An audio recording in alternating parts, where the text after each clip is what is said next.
سر آج سائفر کی کیس کی سماعت ہوئی ہے، اس حوالے سے تھوڑا اپڈیٹ کیجیے گا، سماعت میں کیا دلائل دیے گئے آج پروسیکیوشن؟ دیکھیے سائفر کے کیس میں ڈیفینس تو آج سے 4 پیشیاں قبل ہی اپنے آرگیومنٹس جو ہے وہ سارے کمپلیٹ کر چکی تھی.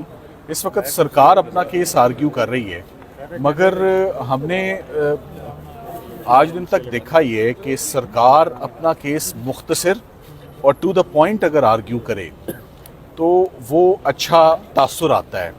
مگر اگر سرکار ایک کیس میں 4 دن لے رہی ہے تو اس کا مطلب یہ ہے کہ سرکار سے کیس سنبھل نہیں رہا. جو اچھا کیس ہوتا ہے نا وہ آپ کو 1 2 3 آپ کرتے ہیں اور آپ اپنے پوائنٹس دیتے ہیں کہ یہ کنوکشن ایسے بنتی ہے. تو مجھے اس سے بہتر ایکسپریشن نہیں مل رہا کہ سرکار صرف آئیں دائیں بائیں شائیں کر رہی ہے اور ٹائم بائی کر رہی ہے اور ایسی اسسٹنس دے رہی ہے. تاثر بس سرکار یہی دے رہی ہے کہ وہ چاہتی ہے تھوڑا سا کیس اور لمبا ہو، تھوڑے سے دن اور پڑیں. تھوڑا سا لمبا کیوں ہو کیس، تھوڑے سے دن اور کیوں پڑیں، مجھے سمجھ نہیں آ رہی کہ ایسا کیوں ان کی خواہش ہے. انہوں نے کیا لینا ہے کہ تھوڑے سے دن ان کو اور مل جائیں. دیکھیں یہ میں نہیں کچھ کہہ سکتا، مگر ایک چیز بڑی آبویس ہے کہ جس طرح وہ کورٹ کو اسسٹ کریں، کورٹ کے قیمتی ٹائم کو، کورٹ کا بڑا قیمتی ٹائم ہوتا ہے اور وہ بھی خاص طور پہ 3:30 بجے جب بینچ بیٹھتا ہے تو آپ ان کو رینگتے آپ ان کو ٹورٹوائز نہیں، ٹرٹل نہیں، وہ سنیل سپیس جو ہوتا ہے نا، سنیل سپیس پر وہ جو ملی میٹر میں جو وہ سفر کرتا ہے کہ ہمیں آہستہ آہستہ چلنے دو، وہ کیوں اس سپیس پر چلنا چاہتے ہیں. کیس اچھا ہے تو ثابت کریں، کیس اچھا ہے تو پوائنٹس دیں. کیسز میں 10-15 منٹ میں بات مکمل ہو جاتی ہے کہ یہ الزام ہے، یہ ثبوت ہیں، یہ انہوں نے کیا. آج سارا وقت اسی بات پر جج صاحبان نے صرف ایک سوال پوچھا، عمران خان صاحب کو سائفر کب ملا، کب ہینڈ اوور ہوا. سرکار کا اپنا کیس ہے کہ 9 تاریخ کو ہوا. 9 تاریخ کا ذکر ہی انہوں نے نہیں کیا. کس نے ان کو ہینڈ اوور کیا، کس ڈاکیومنٹ سے ہینڈنگ اوور ٹیکنگ اوور ہوئی. اور پھر ایسے سپیچز پڑھتے جا رہے ہیں جو ان کے اپنے خلاف جا رہی تھیں کہ عمران خان صاحب نے سپیچ میں تب کہا کہ وہ گم ہو گیا ہے، ہم نے کوئی اور کاپی منگوائی ہے. تو بات کیا رہ گئی ہے پیچھے. بات یہ ہے کہ اگر کیس آف فرسٹ امپریشن ہے، ججز اپنے آپ کو اگر سیٹسفائی کرنا چاہتے ہیں، بہت باریکی میں ہر پہلو اور ہر ایسپیکٹ کو وہ سننا چاہتے ہیں تو یہ ججز کا رائٹ ہے کہ وہ سنیں. But at the same time families بھی یہاں پر موجود ہیں. شاہ محمود قریشی صاحب ہیں، ان کی مسز ہیں، یہ کھڑی ہیں.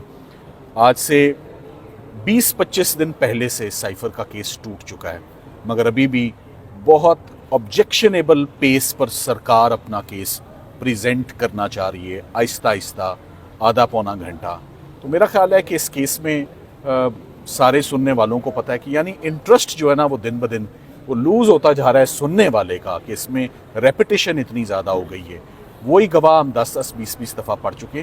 تو امید ہے کہ ججز ایویڈنس سارا پڑھا جا چکا ہے، سرکار سے ان کے پوائنٹس لیں، ان سے نقطے لیں اور اپنا فیصلہ فرمائیں. سرکار کے پاس کیا ثبوت ہے کہ جو عمران خان صاحب نے سائفر کاغذ لہرایا تھا وہ سائفر ہی تھا؟ اس حوالے سے ان کے پاس کوئی ثبوت نہیں ہے، نہ وہ آج کوئی ثبوت دے سکیں. دیکھیں ان کے پاس صرف ایک ثبوت ہے، اعظم خان کا اپنا بیان. میں آپ کو اعظم خان کے بیان کی صرف 2 لائنیں بتا دیتا ہوں کہ پھر عمران خان صاحب نے ایک ریلی میں ایک کاغذ لہرایا تھا، چونکہ انہوں نے نہ وہ کھولا اور نہ وہ پڑھا تو میں کہہ نہیں سکتا کہ وہ سائفر ہی تھا. تو یہ ہے اعظم خان کا بیان. کیا اس بیان پر آپ 10-10 سال سزا دیں گے کسی کو؟ کیس صرف اتنا صحیح ہے انشاءاللہ. تفصیلات مانگی گئی ہیں مجھے بس وہ اس میں آپ کے سامنے ہیں حالات کہ یہ اتنی دیر لگتی نہیں ہوتی جو اتنی دیر لگ رہی ہے. سرکار آہستہ آہستہ دھیرے دھیرے کیس اپنا چلانا چاہ رہی ہے کہ وہ اس کو انٹرولز میں پیس میل صرف اتنا سا سفر کہ یہ فورن آفس سے پرائم منسٹر آفس میں یہ کیسے آیا. یہ ابھی علیمہ آپا بتا گئی ہیں کہ 1 گھنٹے میں تو انہوں نے یہ سفر طے کیا ہے وہاں سے یہاں تک کا جو ڈسپیوٹڈ فیکٹ. یہ ایسی انفارمیشن میں وہ ججز کا ٹائم ضائع کر رہے تھے جو کہ ہم مانتے ہیں کہ سائفر باہر سے بھی آیا ہے، فورن آفس میں بھی آیا اور فورن آفس سے وزیر اعظم. آج کے دن میں کیا کیا سرکار نے؟ صرف وقت کا ضیاع، time waste, precious time. National exchequer پورا کیس ہی سائفر کا